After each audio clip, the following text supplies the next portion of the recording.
We told you earlier about the recovery efforts still ongoing in Florida after Hurricane Milton hit last week, and that comes on the heels of Hurricane Helene, causing widespread damage across much of the southeast. Now, these storms have left a lot of people in need down there, and that need always brings out people looking to take advantage of those wanting to help. So we're joined today by Montz, President and CEO of the Better Business Bureau of Northwest Ohio. Good to see you as always.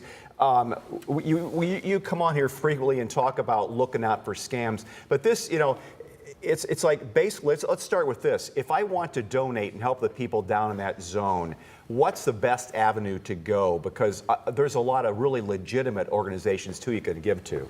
Yeah, I don't always want to be coming with a message of doom, right? And yeah. Doom and gloom. A lot of good's being done here right now. A lot of good is being done. I don't want to rain on that parade. No bad pun intended. It's really more about best practices when it comes to post-hurricane or disaster relief efforts.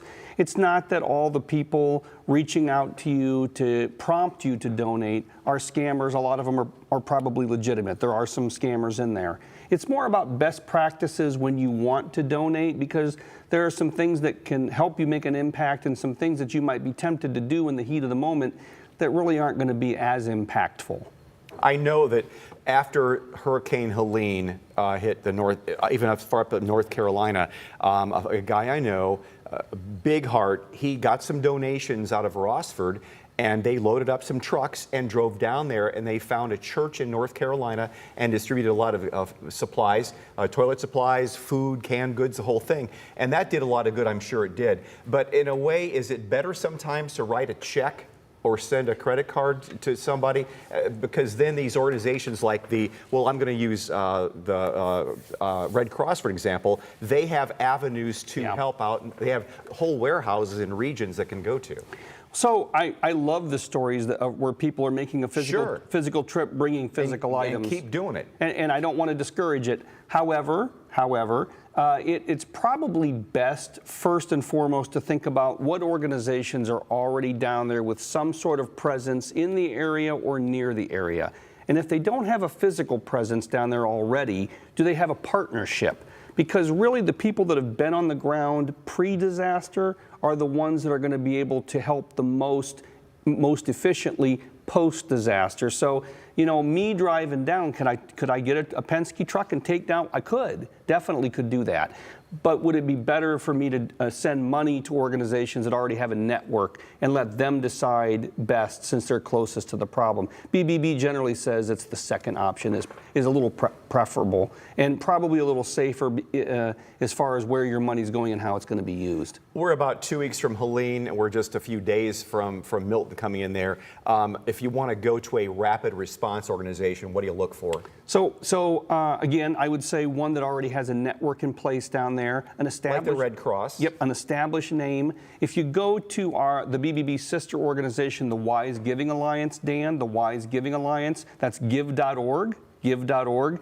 They already have a panel and pre-approved. They have pre-vetted charities with links to their donation page. So there's about 25 recognizable names on there that the Wise Giving Alliance has already partnered with to pre-vet. So that if you use that link on give.org, you can be pretty darn confident that money's going to the right place for the right reasons and will be used in the right ways. So give.org is a good organization to go to. The Wise This has Giving been around for a while? Yeah, it's a sister organization. The Better Business Bureau started it years ago, spun it off. It's a charity vetting service. It's one of the big three in the country. Give.org, yeah. Crowdfunding, what is that exactly, and what have you seen? Is that something to keep away from? Crowdfunding is like when my kids come home for a holiday weekend and they want my money. Yeah, that's what it feels like. So crowdfunding can be, sorry about that. That can be a mechanism to raise money, but I'm not sure it's the best way, because a lot of times crowdfunding reaches out to you, and what I would tell your listeners, our listeners, is if somebody reaches out to you with a link in an email or a text, maybe don't respond to that. Even if it's legitimate, stop and do your own research first. If you are initiating the search and you are initiating the contact, it's almost certainly going to be safer than if you're responding to something you get unsolicited. And a lot of crowdfunding uses mechanisms to come to you, and you don't know for sure if they're legitimate or not.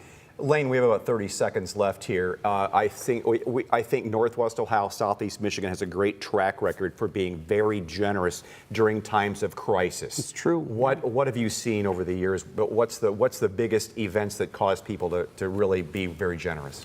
Well, I think regional disasters, and they don't have to be far away. They can be near home too. Tornadoes. You know, the tornadoes in Point Sure. Place, the community reached out to help those people.